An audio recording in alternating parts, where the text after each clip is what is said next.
and welcome to ET Now Startup Central. I'm Chandra Srikanth and I'm joining you from K-Start in Bengaluru, which is Kalaari Capital Startup Incubator. Now, over the next 20 minutes, we will be bringing you highlights of a fintech event that K-Start organized, sessions to really talk about the next big opportunities as far as payment in India is concerned.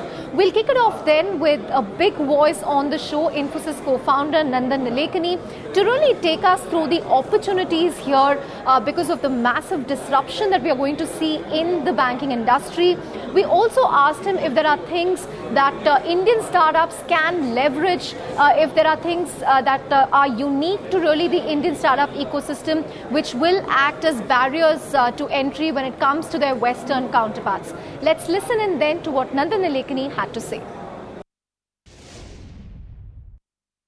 Opportunities for startups are there in every part of the financial spectrum. For example, there are many startups in payments and they're launching innovative apps and they're working with banks to launch those apps, and they're going to come out in the next few days.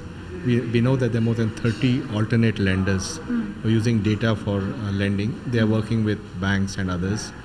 For example, Bank of Baroda signed up with 6 or 7 fintech startups on their foundation day. So we are seeing banks and the startups all working together. So that's on lending, and then on deposits also you're going to see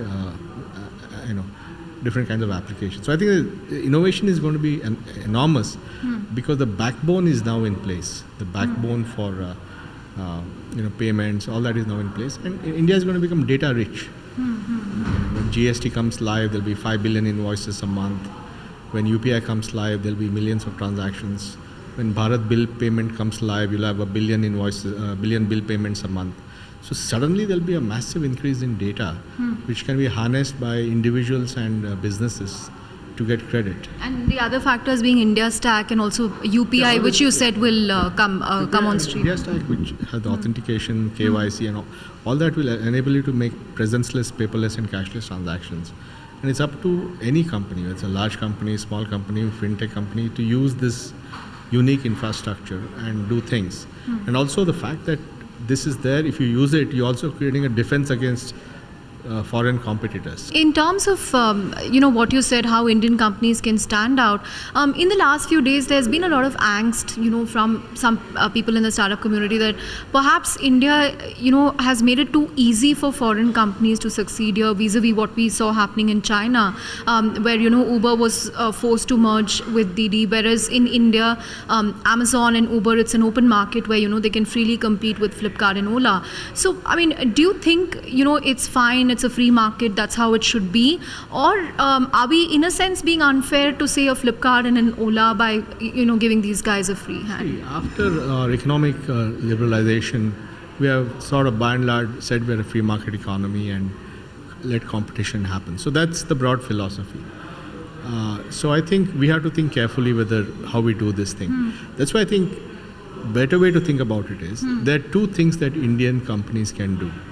First, they can use India-specific infrastructure. Okay.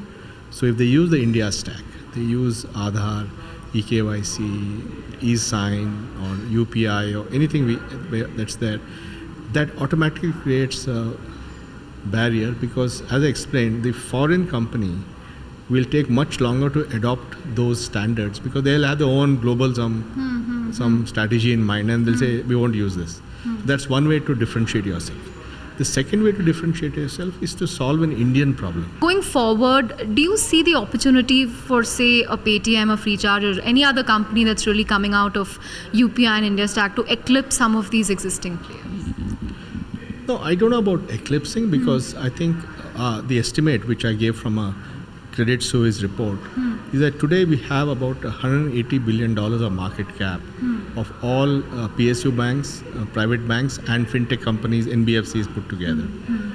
That is going to grow to about 600 billion in about 10 years, based on growth of assets growing at 18% CAGR, and market cap. Some ratios have been assumed.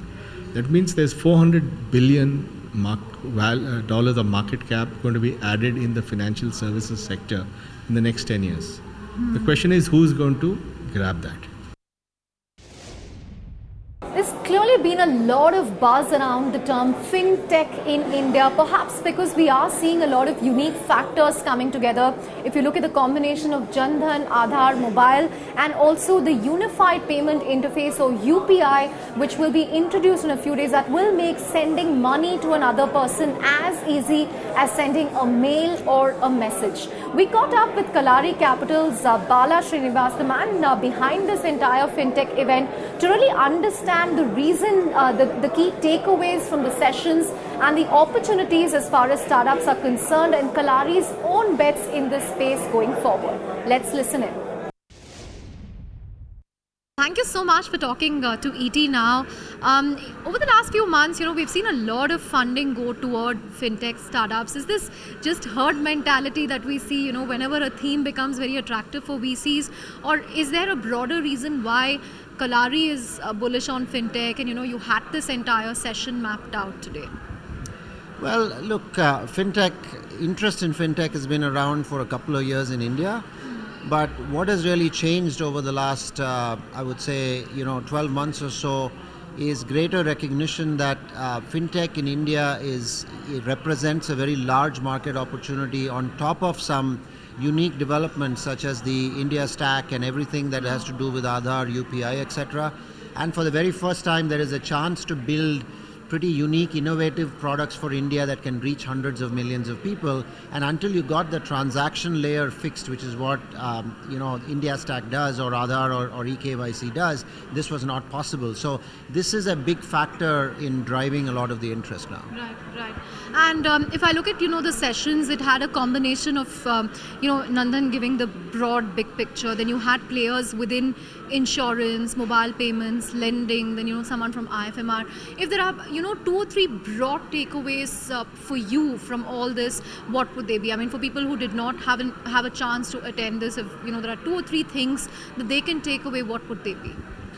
I think the main thing I would say, especially if you looked at the diversity of the crowd here, the main thing I would say is fintech seems to be an area that's very interesting to entrepreneurs, especially those with some kind of a banking background. We've done a survey which we'll put up online, where you'll see that the vast majority of fintech startups are being started with people who have some financial background.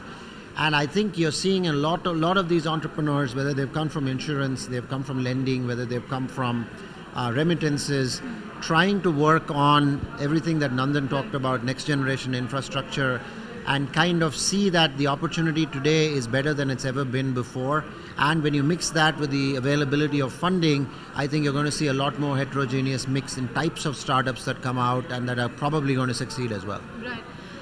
What would the downside be according to you? I mean, the most visible downside, is it to do with scalability? Is it to do with profitability, which every startup battles with? What's the biggest downside or a risk that startups have to keep in mind? Though fintech is very hot and people are talking about Jam and WhatsApp moment and UPI, if there's one risk that you would like to flag? Well, I think there's more than one risk. Look, I'd separate out the frenzy or buzziness of the space from the actual risks of a startup, right? So it's very much possible over the next 12 months there is a euphoria that dies down on fintech as a sector, which we've seen happen in India and other sectors as well. But I do think the risk that a lot of fintech startups need to handle is probably on 3 fronts. One is, do you have a business model that can help you drive volumes? Because without volumes, it's pretty hard in financial services. The second is, do you really have the right kind of team? A team that is a combination of, some financial sector knowledge, the ability to build the right tech, and then finally the ability to execute on the ground. So if you can take care of those 2 and you have the basic premise right, which is you've got an innovative product where you're going beyond the top 20-30 million people that everybody is chasing in the top cities, I think you're in the game, and then you've got a chance to succeed. We also caught up with some of the companies really making a difference as far as online payment, mobile payment is concerned. And let's hear out Freecharge's CEO Govind Rajan on Freecharge's own goals in the next few months. And we also asked him if Freecharge missed the bus when it came to applying for a payment bank license. Let's listen in. our primary objective is to make commerce seamless and frictionless. And we're very happy to work with UPI to make sure that consumers can transact in a faster and a more secure way. So today we use Master, today we use Visa, and we use other bank rails. And we think that UPI, which is built on IMPS, something that we already work with, is going to be a great way for consumers to transact and to do commerce. But what about the criticism that wallets might become insignificant because of UPI, and their very survival is under question now? No, I don't agree with that at all. I mean, today, if you look at wallets, let's take a look at Freecharge. I think most of the consumers who transact on Freecharge use either a MasterCard or a Visa to connect with their bank accounts. Yeah, I mean, UPI is one more rail. So it's like, assume there's a MasterCard, there's a Visa, and there is now UPI. NPCI as UPI. I mean, I think UPI will only enable us to grow faster. Wallets are preferred by consumers because of their user interface. Wallets are preferred by the consumers because it's easy to use, and maybe there are other reasons why consumers prefer wallets, and those are not changing because of UPI. And in terms of the use case that you see for Freecharge going forward, any new segments or expansion of the current market that you have, what plans do you have? Our objective on Freecharge is really to create a marketplace where we can enable all transactions on our app, and as well as enable transactions at all points, offline and online.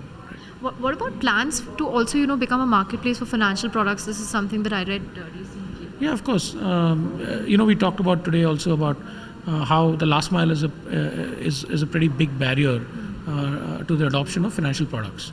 We believe that by moving the adoption of financial products from an offline process to an online process, adoption will skyrocket. Adoption will, and a good example of that is motor vehicle insurance. Less than 25% of two-wheelers insurance is actually renewed. Yeah. But you know what? Paying that insurance could be as simple as paying a bill. Yeah, and millions of consumers today pay a bill or recharge on Freecharge. You just have to recharge your motor vehicle account. Yeah, and imagine if that came, why would the recharge percentage of motor vehicle insurance not be the same as that of a mobile phone, which is 100%. So therefore, what we're doing is we're really removing the barrier and the friction of the last mile, and by removing the barrier and friction of the last mile, we can really bring the promise of the internet, which is really a universal reach, to every Indian in the financial services sector as well. Right. Do you think Freecharge should have perhaps applied for a payment bank as well? Any regrets on that front? No, we didn't apply for a payment bank because we didn't want to be a payment bank. There's nothing that we want to do that we can't do under the PPI license. As a payment bank, the whole objective of a payment bank is really to provide last mile reach in a physical form. If you look at the Nachiket More committee report, the whole objective of a payment bank was to deliver reach within 15 minutes of every Indian's home. And we are a digital company. We really don't have a distribution network that we can leverage to really execute on a payment bank mission and payment bank objective. We are very happy to partner with other banks. We are very happy to partner with payment banks to really extend our reach, our philosophy, our expertise deep down in rural India. But at this point in time, we don't believe that for what we want to do, anything other than a PPI license is the best vehicle. From a player in mobile payments to someone who's really changed the way people buy insurance. We are, of course, talking about PolicyBizarre CEO Yashish Dahiya, who's unfazed by other players entering the online insurance space. We caught up with him to understand why he's so confident about the moat that he's built and the other areas that PolicyBizarre will look at going forward. Let's listen in. One of the problems that we've been able to solve is consumers getting up in the morning and saying, I want to go and check out something on insurance, whether it's life insurance or health insurance. So as I see, since the last time we met, as I look at what's transpired since, we are convinced that part we are solving and we are continuing to solve, and that'll keep growing. I think the customer still faces a lot of challenges in terms of transactions. There's still a lot of friction, especially if it is a non-straight through case, where there's either a medical required or there's a inspection. And then the customer also faces some issues in claims, etc. So we are trying to leverage partners, whoever they may be, in doing a couple of things. First is obviously making the process seamless. So whether it be tying up with third-party administrators, hospitals, garages, all of that, to just make sure the customer, when the claim comes up, has a better experience, or whether when the inspection happens, has a better experience, and that is more streamlined managed. I think the second part is payments management. Whether it is health, whether it's life, whether it's motor, in every product, all your checkup needs to happen upfront. And if required, we will take the cost of that. Right. Because I think it's a customer convenience thing, which we cannot. 20% of customers have this, and they account for 90% of complaints. Right? So eventually we have to solve that particular piece, and I think that is where I think next 1.5 years, that's what's going to keep keeping me awake in trying to solve that particular problem. Right. And in terms of the barrier to entry that you've built, Yashish, now others are also talking about building an insurance piece. I mean, we spoke to Scriptbox last week, which has an algorithm for mutual funds. They're saying, insurance is also a use case going forward. Yes. So how are you going to really tackle competition on that front? I don't want to tackle competition. I want to build stuff for customers. If somebody else builds a better thing for customers, which customers adopt more, I'm very, very happy for them to kind of take over, the baton and kind of run from there onwards. My job is not to dominate the industry forever. My job is, for the time being, to give the customer the best possible service. And that's what I'm going to focus on. Of course, we will compete. We will figure out how we can improve, how we can kind of give services better. But remember, we were not the first. We were about the 15th player in the market. When we entered in 2008, there were lots of players already existing. Lots of players have come. Lots of players have not achieved what they thought they would achieve. It's not an easy industry. And anything else that you will be focusing on, say, in the next 6 to 12 months? Any additional products that you will look at bringing, or any changes to your model, or even in terms of regulation to keep up with, say, a UPI? Anything that you will have to do on your platform? Yeah. So we are going to put a dedicated focus on all three: eKYC, UPI, and customer understanding and customer kind of claims management, etc. So that's going to be a dedicated focus. I think for us over the next 1.5 years, that's the most important thing. It's not an easy thing, because you don't need to do it just. See, the difficult part about our business is you don't have to do it for yourself. You have to do it with 40 other companies, and they take a lot of time to do everything. And when it comes in their priority, when they start to do it, so somewhere all of that, and it's a very business centric industry. So they're really not interested if you're going to build something which is going to give business 40 years later, or 4 years later, or even 4 months later. What they're interested in is what can give them business next month, right? So there we have at least the advantage of volumes. So we believe we will be able to drive this transition.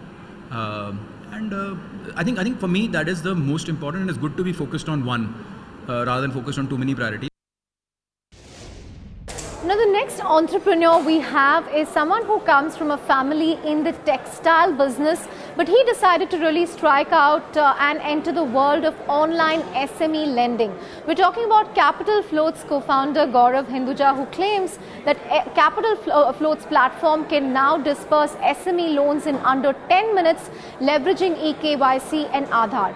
Gaurav Hinduja is positive about the opportunities going forward. Remember, he raised a recent round of funding, and he spoke to us about how he plans to use that and how he really plans to expand the market for Capital Float. We run a credit marketplace where we have an NBFC which we use for our own lending, but also have banks and NBFCs who co-lend along with us. I think from a customer segment point of view, we go after two types of customers. One is customers who don't have access to financing, where we are the first lender on record. And two is where customers probably would have another bank loan or something like that, but we solve the problem of experience, where we're able to give them a loan far easier, far cheaper, and significantly better experience than a bank or any NBFC would do. Where we started off was lending to merchants on e-commerce platforms, and we were the first ones to do that, like merchants on Snapdeal, Flipkart, Amazon, etc. Marketplace is also the cab aggregator. Exactly, I was just coming to that as well. So we lend to other ecosystems as well. So drivers on Uber and Ola, travel agents on Vaya and Yatra, merchants on Pine Labs and FDC, etc. So the strategy is to go after an ecosystem-based approach and thereby lend to SMEs who typically don't have access or are very underserved by the traditional channels. Right. But what will your moat really be? I mean, the ecosystem approach is something that others can capitalize on well, maybe by offering a better rate. So, what is your moat, and is there scope for, heavy undercutting in this kind of business? Sure. So I think the moat is 3 or 4 things, right? One is obviously we are the early movers and go after these new ecosystems. I think the second is really delivering on the customer experience, right? So through the iStack, as you saw today, we're able to deliver loans within 8 minutes. I think delivering a customer, even for a larger SME, how do you give a loan within a day? And I think the differentiation will come in pricing, where we'll be far more competitive because of the marketplace that we operate, where we do a lot of the underwriting, the customer servicing, but leverage of a bank's cost of capital to lend, which is at a significantly lower cost to us. Right. And you've raised funds last month. Where is that going to go? Is it expanding the market, or perhaps creating a completely different segment which you haven't been in so far? Take us through that. Sure. So I think part of it will go towards lending and increasing the size of a book, a small part. A large part will go towards increasing the size of our team, building out a lot of new technologies, and like you rightly said, going after a new segment, which is the entire Kirana store segment that we plan to really go after, which is sort of the urban microfinance space. Right. And in terms of defaults, again, do you have an algorithm or some software to control that? Is it much better than what a traditional lender would face when it comes to SME lending? Because that's been a big pain point as far as the whole NPA scenario as well is concerned. So we do have a credit underwriting model, right? It's all developed in-house. And as we see more data and as we do more loans, it just gets better and better. Today our defaults are sub 1%. And it's been about 2.5 years since we've been lending. So the models are really starting to work and actually play out. I think the difference between what you see with banks and NBFCs and us is we will use a combination of traditional data, like your bank statements, financials if the SME has it, but also new data sources like social media, like psychometrics, like partner data, and the combination of which comes together as a good algorithm that helps actually define risk. That brings us then to the end of the special episode of ET Now Startup Central right here from K-Start in Bengaluru. We certainly hope the episode gave you a sense of the key changes, the disruptions that we are going to see as far as fintech is concerned, banking is concerned, payment is concerned. It's being described as a WhatsApp moment as far as Indian finance is concerned. We really have to wait and see how that plays out in the coming years when it comes to borrowing money, lending money, making your payments. We really have to wait and see how that really plays out. But we certainly hope you enjoyed the show and keep it with ET Now.